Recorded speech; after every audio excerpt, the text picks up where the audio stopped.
Good evening, everyone. I am Yogita and I will be moderating today's session. I'm glad to welcome you all for today's session. Dr. Divya Lakshmi will be addressing today's CellTalk webinar on the topic entitled Reassessing Diabetes and APOE Genotype as Potential Interacting Risk Factors for Alzheimer's Disease. Divya Lakshmi is a clinical content writer and a team lead for the content as well as the health analytics team at Renix Life Sciences. She is responsible for the managerial and coordination activities of the teams. She also focuses on writing scientific white papers, clinical white papers, blogs, and review articles pertaining to various fields of medicine and healthcare, with the main focus on neurology, oncology, and immunology. Divya Lakshmi has a master's degree in dental surgery in the field of oral medicine and radiology from the Rajiv Gandhi Institute of Health Sciences. Before joining Renix, she worked as an associate professor at D.A. Pandu Memorial RV Dental College and Hospital, Bangalore, India. At Renix, she has gained vast experience in scientific writing as well as experience in managerial and operational roles. So, without further delay, over to you, Divya. Good evening, everybody. Thanks, Yogita, for the introduction. Today, the topic of my presentation is Reassessing Diabetes and APOE Genotype as a potential interacting risk factors for Alzheimer's disease. The original authors are Kaushik Ravipati et al. And it is selected from the journal American Journal of Alzheimer's Disease and Other Dementias with an impact factor of 2.6, and it has been published in the year 2022. This research has an impact on Alzheimer's disease as well as dementia and, of course, diabetes mellitus. Starting with the introduction, Alzheimer's disease is a progressive neurodegenerative disorder in which the death of the brain cells causes memory loss and cognitive decline. As we all know, Alzheimer's disease is one of the most common types of dementias, and it is a cause of 60 to 70% of the cases of dementia. As the disease progresses, the person with Alzheimer's disease will develop severe memory impairment and lose the ability to carry out everyday activities along with difficulty concentrating and thinking. Hence, there is a need for a better as well as an early diagnosis of Alzheimer's disease. Now, there are various risk factors which are associated with Alzheimer's disease, and accurate assessment of these risk factors will be the key focus for early diagnosis of AD. And researchers have also identified and they believe that genetics play a major role in the development of Alzheimer's disease. One of the best characterized genetic risk factors is the apolipoprotein E 4 allele, and this is usually associated with accelerated cognitive decline, and thus the carriage of these lipoprotein may predict early AD diagnosis. And also this protein, the normal function of this protein is it promotes clearance of the triglyceride rich lipoprotein, and whereas lipoprotein 4 is associated with increased very low density lipoprotein levels. Also, diabetes has also been proposed to be another risk factor for AD. Now, the present challenges which the authors faced in this article are whether this apolipoprotein genotype would correspond with the AD diagnosis, and whether presence of diabetes would correspond with increased odds of AD diagnosis, and whether a diabetes would exacerbate the relationship between the APOE genotype, and AD diagnosis. The objectives of this study was to assess the interaction between APOE4 genotype and diabetes in the context of AD diagnosis by analyzing a large and a diverse participant population. Coming to the methodology, this was a retrospective cohort study conducted on participants from the National Alzheimer's Coordinating Center database, which included totally of 33,456 patients collected longitudinally from many participants from 2005 to 2016 at various 29 Alzheimer's disease centers. Now, there also a standardized clinical evaluation was done, which included the neuropsychological tests to diagnose the participants into three main categories, that is Alzheimer's disease and patients with cognitive impairment without AD and the cognitively unimpaired patients. Data was also collected regarding the health, the cognition status, as well as the demographics of the patient. The diagnosis of diabetes was based on the self-reporting history of the patients, and one of the major drawbacks here was it did not distinguish between the type 1 and type 2 diabetes in the patient's history, and no other confirmatory tests were carried out which included the biomarkers or the medication history regarding the diabetes status of the patient. The APOE genotype was available for 24,336 participants in the study, and it was presented as 012 based on the presence of the number of APOE alleles in the database. And of the self-reported diabetes patients, 2,803, that is about 66%, had the APOE genotype information.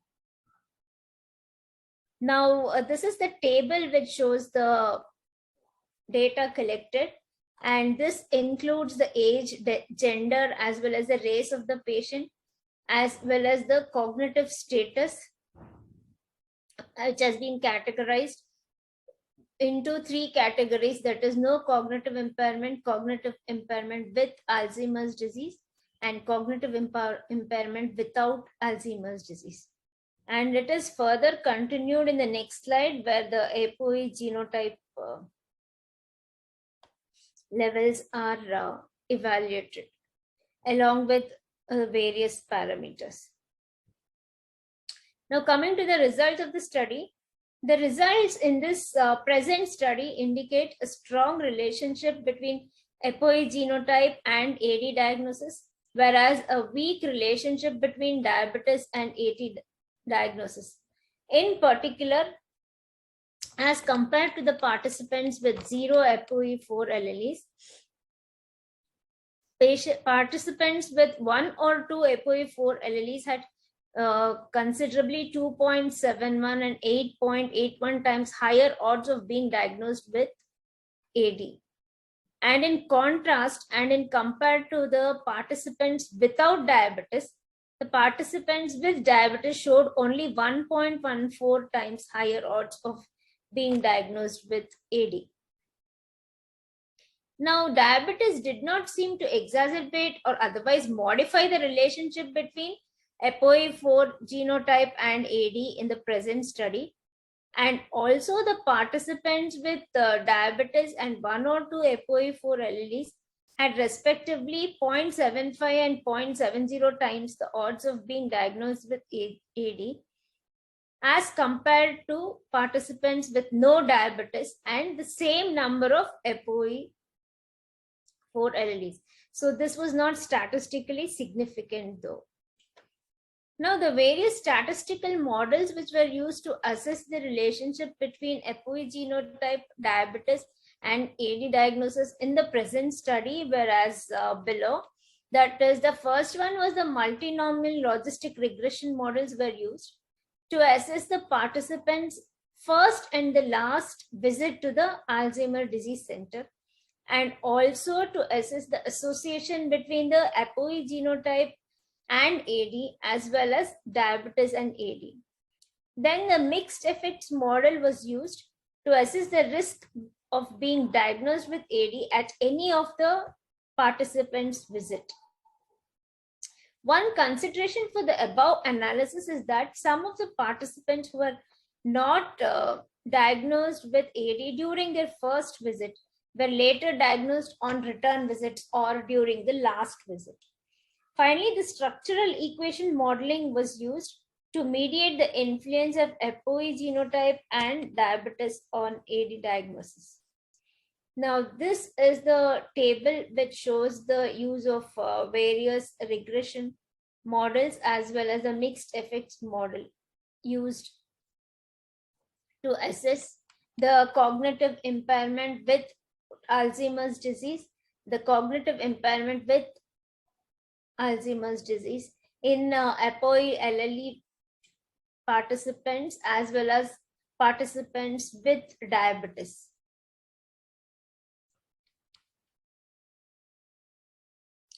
The final analysis was the structural equation modeling that used the cognitive performance along with the diabetes status and the APOE genotype to distinguish which initially the non-AD participants would eventually be diagnosed with AD. This cognitive performance was further split into factors like long-term memory, verbal fluency, and working memory, as well as the decline in these scores were also taken into account. Now, the results indicated that there was significant direct association between the APOE genotype and AD diagnosis, as well as significant indirect association mediated by the initial long-term memory scores and the long-term memory and the verbal fluency decline. In contrast, diabetes was associated with lower working memory scores as well as decline in the working memory as well as verbal fluency scores, but was not directly associated with diagnosis of AD. All the cognitive measures were significantly related to AD diagnosis, but those uniquely related to APOE genotype were more strongly correlated than those related to the diabetic status. Thus, the only statistically significant interactive effect of diabetes and APOE 4 LLE was the verbal fluency decline, which was consistent with the past reports that verbal fluency declines in both AD related as well as AD unrelated dementias. Coming to the discussion now, the analysis of large longitudinal and the demographically diverse participant sample revealed that APOE 4 genotype was strongly associated with AD diagnosis, and the finding that APOE 4 genotype is associated with AD diagnosis is consistent with the previous studies, thus providing evidence that the correct data set and the analytical approach was capable of identifying a robust association which when one was existed. The lack of a reliable association between diabetes and AD diagnosis reported in the present study differed from the previous several studies. A previous meta-analysis concluded that diabetes is a risk factor for AD, but also noted that 10 of the 16 studies reviewed did not identify a significant association. The current results also indicated that APOE genotype was associated with impairments in long-term memory, which is a hallmark of early Alzheimer's disease, whereas diabetes was associated with impaired working memory. In contrast, both diabetes and APOE genotypes were associated with verbal fluency decline, which is consistent with prior reports. And further, the authors also proposed a pathophysiological link associated with APOE4 carriers, diabetes, and AD diagnosis. There are multiple credible hypotheses which have been offered recently regarding the pathophysiological link between AD and type 2 diabetes, suggesting a potential overlapping mechanisms which includes the increased oxidative stress, inflammation, as well as insulin resistance. Now, this insulin resistance coupled with relative insulin deficiency has been proposed to lead to accumulation of beta amyloid in addition to diabetes. Both diabetes and APOE4 allele leads to insulin resistance at the GLUT4 receptor and subsequently increased beta amyloid production. And there is evidence that APOE4 disproportionately activates the neurotoxic pathways that insulin is not involved in to precipitate the AD pathology. In addition, the detrimental effects of insulin resistance at the GLUT4 receptor in type 2 diabetes may be an offset by the insulin sensitivity at the GLUT1 and GLUT3 receptors, which are expressed in the brain.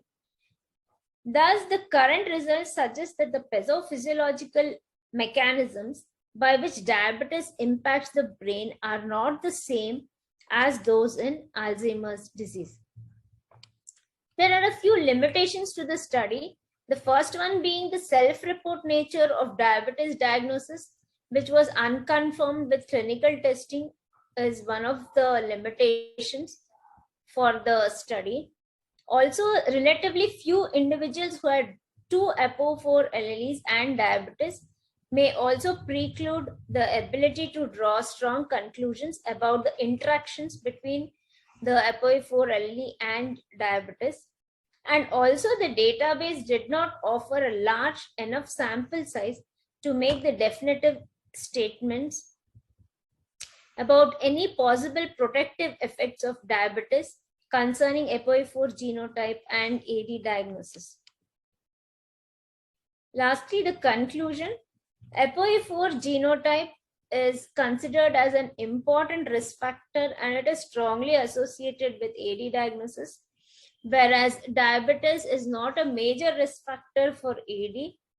Hence, the finding that APOE4 correlates with impairment of long-term memory and AD diagnosis, it provides clinicians with additional insights to make the most accurate diagnosis possible, and associating diabetes with working memory rather than long-term memory impairments will potentially aid a tricky distinction between AD and the other forms of dementia. The impact of this research is the assessment of risk factors mainly aids in early diagnosis of Alzheimer's disease, and thus early diagnosis leads to better management strategies also. Thanks everybody for your patient hearing. You can reach me out at divyalakshmi@renix.org. Thank you so much, Divya, for an enlightening and insightful talk. Now the audience is welcome to your questions. We have a question from Dr. Shaheen. What are the risk factors associated with Alzheimer's disease? See, there are multiple risk factors like genetic risk factors and lifestyle modifications. So the major risk factor here, as well as other conditions like hypercholesterolemia, then coronary artery disease, all these are supposed to be the risk factors, like schizophrenia, also hyperlipidemia, atherosclerosis. All these clinical conditions, or you say as comorbidities, can be risk factors for Alzheimer's disease. Shaheen has another question. What are the different types of dementia? The different types of dementia are, you have vascular dementia, then you have Lewy body dementia, you have frontotemporal dementia. These are the four major types of dementia.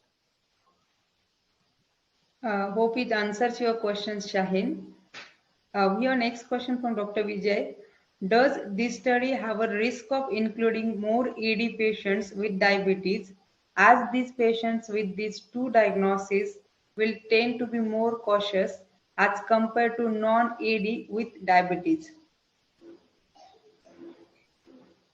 Yeah, I think definitely when the comorbidities, both factors are present, then the patients will be more likely, or more the percentage of risk is higher when compared with no diabetes. Next question is from Nupur. Is APOE a known risk gene for diabetes? Actually, APE4 allele, I'm not sure about diabetes, but for even different forms of dementia, yeah, APOE is a known risk, genetic risk factor.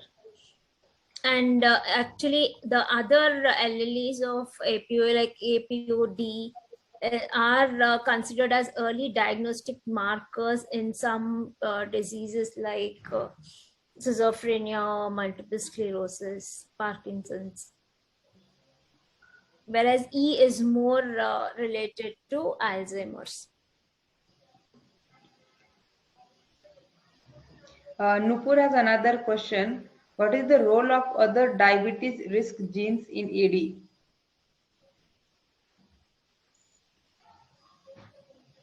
I'm not really very sure about it because it's not within the scope of this paper. I have not gone through so much of the genetic aspects for diabetes, because here the main focus has been on Alzheimer's. So Okay, we have next question from Numer. What are the implications of these findings for the general public? now the implication is, first thing is, as the authors have suggested, that the assessment of risk factors definitely will help in early diagnosis. For example, this APOE4 alleles, which are patients with these APOE4 alleles have 2 to 3 times higher risk of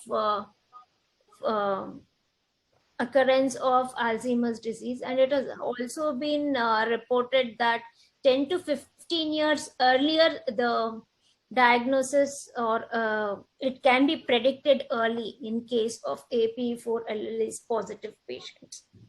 So that may be going further, it may help to have an early diagnostic marker if a large scale study is performed and it is confirmed.